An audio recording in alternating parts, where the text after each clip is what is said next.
Good evening,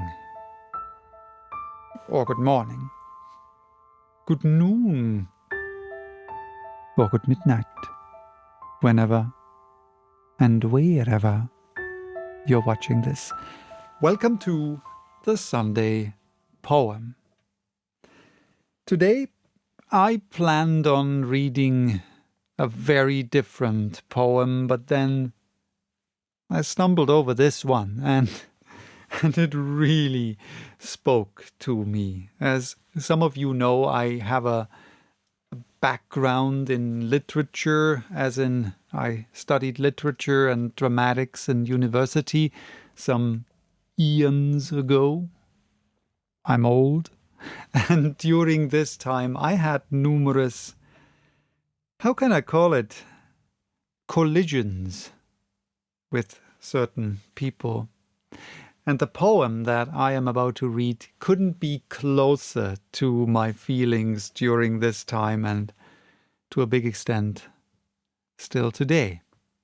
Because the author of this poem apparently had the same kinds of collisions with the same kinds of people. The author is H.P. Lovecraft, and the poem is titled Fact and Fancy. And we need to talk about Lovecraft one day. We really, really need to talk about Lovecraft and whether we can, should, or maybe shouldn't separate the art from the artist. Because while Lovecraft's writings were groundbreaking, very influential till this very day, and of course also hauntingly captivating, Lovecraft himself was a person with really, really, really horrific views. But yeah, one day we will talk. We need to talk about this subject, but today it's fact and fancy.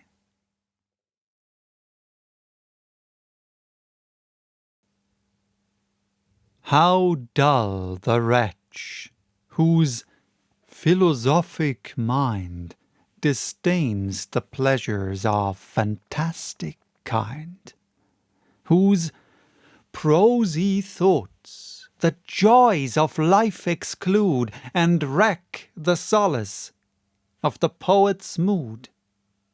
Young Zeno, practised in the Stoic's art, rejects the language of the glowing heart, dissolves sweet nature to a mess of laws, condemns the fact, whilst looking for the cause, freezes poor Ovid in an iced review and sneers because his fables are untrue.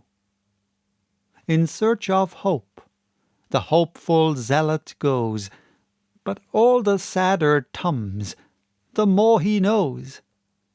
Stay, vandal sophist, whose deep lore would blast the grateful legends of the storied past, whose tongue in censure flays the embellished page and scorns the comforts of a dreary age. Wouldst strip the foliage from the vital bough till all men grow as wisely dull as thou? Happy the man whose fresh, untainted eye discerns a pantheon in the spangled sky, finds sylphs and dryads in the waving trees, and spies soft notes in the southern breeze. For whom the stream a cheering carol sings, while reedy music by the fountain rings, to whom the waves a nereid tale confide, till friendly presence fills the rising tide.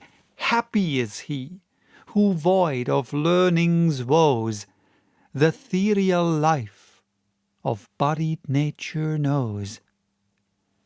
I scorn the sage that tells me it but seems, and flout his gravity in sunlight dreams.